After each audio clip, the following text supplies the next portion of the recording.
ఇక జగన్ రెడ్డి గారు ఆయన గురించి మాట్లాడదాం.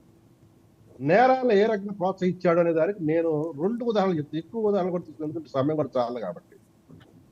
మొదటి ఉదాహరణ, ఒక తెలుగుదేశం అధికార ప్రతినిధి సజ్జల రామకృష్ణారెడ్డిని ఉద్దేశిస్తూ ఒక పత్రికా సమావేశంలో ఒక మాట అన్నాడని, ఆ మాట తనను ఉద్దేశించి అన్నాడని ఈయన పోలీస్ మీట్ లో అక్కడికి వెళ్ళి పోలీసుల దగ్గర ఆ పదానికి అర్థం కూడా వివరించి చెప్తూ మాట్లాడుతూ, తర్వాత చిన్నపిల్లల సమావేశం దగ్గరికి వెళ్ళి పవన్ కళ్యాణ్ గారి భార్యల గురించి మాట్లాడుతూ, అంటే వైవాహిక సంబంధాల గురించి చేసిన వ్యక్తి తెలుగుదేశం పార్టీ ఆఫీస్ మీద దాడి జరిగితే ఏమన్నా తెలుసా? ఈయన ముఖ్యమంత్రిగా ఉన్నప్పుడు తన అభిమానస్తులు బీపీలు రేజ్ అవుతాయి, వాళ్ళని తిట్టినప్పుడు సహజంగా దాడులు చేస్తారు. ముఖ్యమంత్రి హోదాలో శాంతి భద్రతలకు రక్షకుడు ఆయన. ఓకే, లా అండ్ ఆర్డర్ ఆయన చేతిలోనే అంటే ఉంది. శాంతి ప్రసాద్ గారు ఆగండి, ఇంకో సంఘటన చెప్పనివ్వండి. కాదండి, ఎన్ని సంఘటనలు చెప్పినా ఒక్క విషయం అండి, వాళ్ళు అన్ని చేశారు కాబట్టే కదా ఈ రోజు 11 సీట్లు వచ్చినాయి. ఎందుకు అవన్నీ చెప్పుకుంటే సుఖమే ఉంది? ఒక్క నిమిషం ఆగండి, ఒక్క నిమిషం, అది కూడా చెప్తా. ఆ 40% ఓట్ల కథ కూడా చెప్తా నేను. చెప్పండి. అది కూడా చెప్తా. జోగి రమేష్ చంద్రబాబు నాయుడు గారి ఇంటి దాడి మీద వెళ్తే నా మనసు దోషావు, రమేష్ అన్న అని మంత్రి పదవి ఇచ్చాడుగా, అంటే నేరాలను ప్రోత్సహించిన వాడివేగా నువ్వు. నేరాలను ప్రోత్సహించిన వాడిగా ఒక ముఖ్యమంత్రి హోదాలో శాంతి భద్రతలు రక్షకుడు పోయి ఉండి ఇక 40% ఓట్ల గురించి మరి శేఖర్ రెడ్డి చెప్పాడు. ఎస్, ఇది ఇప్పుడు అసలు విషయం. ఎందుకంటే వైసీపీ వాళ్ళు పదే పదే టీవీలో ఇదిగా చెప్తారు, జగన్ రెడ్డి కూడా చెప్తున్నాడు. 2019 ఎన్నికల్లో మరి తెలుగుదేశానికి కూడా 40%, మీకు ఇంకా 40% ఓట్లు రాలా, తగ్గినాయి. వాళ్ళకి 40.47% ఓట్లు వచ్చినాయి, మీకు 39.37% ఓట్లు వచ్చినాయి. మరి వాళ్ళకి అప్పుడు 23 మంది శాసనసభ్యులు ఉన్నారు. మరి ఆ రోజు ప్రతిపక్షాన్ని మీరు ఏ రకంగా తూష్ణీకరించి, తిరస్కరించి, అవమానకరంగా, నీచంగా ఎట్లా ప్రవర్తించారు మీరు? ఓకే, శాంతి ప్రసాద్ గారు ఒక్క విషయం. ఆగండి వర్మ గారు, 40% ఓట్లు వచ్చాడు, జనాలు మా వైపు ఉన్నారు. మరి 40% వచ్చి ఆ రోజు కూడా తెలుగుదేశం వైపు ప్రజలు ఉన్నారు. ఓకే, ఇప్పుడు పవన్ కళ్యాణ్ గారు ఏం చేయబోతున్నారు చెప్పండి? లా అండ్ ఆర్డర్ గతి తప్పుతున్నదట, హత్యలు జరుగుతున్నాయట, అత్యాచారాలు జరుగుతున్నాయట. ఉప ముఖ్యమంత్రి గారు ఆయన ఏం సందేశం ఇవ్వబోతున్నారు, ఏం ఆర్డర్ ఇవ్వబోతున్నారు? ఒక మహిళ అదృశ్యం అయితే పోలీసులకు చెప్పగానే ఏం జరిగింది? మా పవన్ కళ్యాణ్ గారు ఏనాడు మీకు ఇందాక చెప్పారు, ఇటువంటి ప్రోత్సహించడు. కానీ అది ఇద్దరు వ్యక్తుల మీద జరిగిన దాన్ని రాజకీయ కోణం చేస్తున్నారు. ఓకే, రాజకీయ పార్టీలకు వాళ్ళు సామాన్య వ్యక్తులు, ఓకే, వాళ్ళకి రాజకీయ కోణం. పైగా వాళ్ళు మాట్లాడిన ఒక నీచమైన మాట్లాడదు సార్. ఆ ఎమ్మెల్యే గారి భార్య పక్కన ముంచుంటే వాళ్ళిద్దరి మధ్య సంబంధాలు ఏంటని నీచమైన భాష మాట్లాడాడు. ఇది మాజీ ముఖ్యమంత్రి. అసలు ఆ పదం వాడచ్చా? ఆ పదానికి అర్థం తెలుసా? తెలుగు భాష నేర్చుకోమండి ముందు. తెలుగు భాషలో ఏ పదం ఏ రకంగా మాట్లాడడానికి ఏ రకమైన అర్థాలు వస్తాయో కొద్దిగా పబ్లిక్ లో మాట్లాడేప్పుడన్నా కనీసం తెలుసుకోమనండి, నేర్చుకోమనండి. కనీసం శేఖర్ రెడ్డి లాంటి కానీ అటువంటి ట్యూషన్లు ఇమ్మని చెప్పండి. Okay, okay.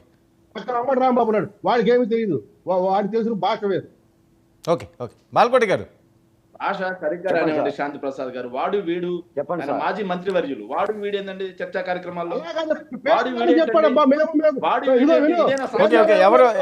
ఎవరు ఆ రకంగా ఎవరిని కూడా తక్కువ చేసి మాట్లాడద్దు, గౌరవంగా మాట్లాడదాం. సన్నాసి మంత్రి పేరు చెప్పాడు,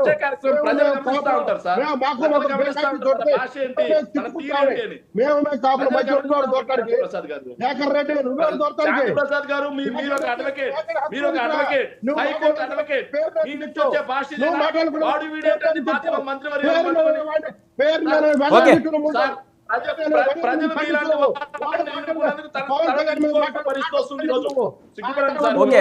okay, okay. Shanti Prasad garu, Shekhar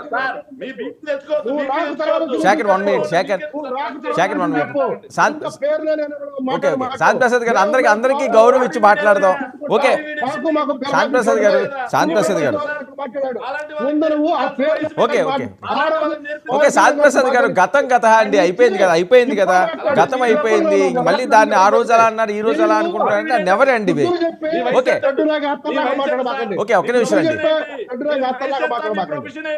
okay, 1 minute please. Okay, okay అండి, వెయిట్. శాంతి ప్రసాద్ గారు, ఏ మాట మాట్లాడినా శేఖర్ 1 అర్థం మినిట్ అండి. అవుతుందా? శేఖర్ గారు శాంతి ప్రసాద్ గారు ఒక్క నిమిషం అండి, వెయిట్ చేయండి.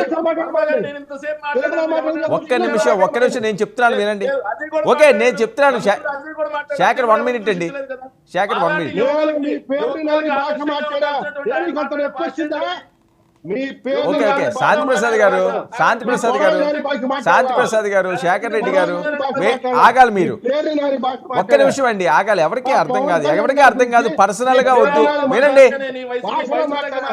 నీకంత నొప్పి వస్తే ముందు పేరు ఓకే నాని వినండి. మాట్లాడు. శాంతి ప్రసాద్ గారు తర్వాత రాజకీయ- శాంతి ప్రసాద్ గారు అందరికీ గౌరవం ఇద్దాము, ఇచ్చి పుచ్చుకుందాం. గత అయిపోయింది, ప్లీజ్ వదిలేయండి అది. నేను అదే చెప్తున్నా. ఓకే. భాష మాట్లాడేటప్పుడు ఓకే లిమిట్ అండి, లిమిట్. బాల్కోటి గారికి ఇవ్వండి. బాల్కోటి గారు రెస్పాండ్. మాజీ మంత్రివర్యుల గారి గురించి బాల్కోటి గారు రెస్పాండ్. మాజీ మంత్రివర్యులు, మాజీ ముఖ్యమంత్రివర్యులు, మాజీ సన్నాసులు బాల్కోటి గారికి. ఉమ్. వర్మ గారు నమస్తే.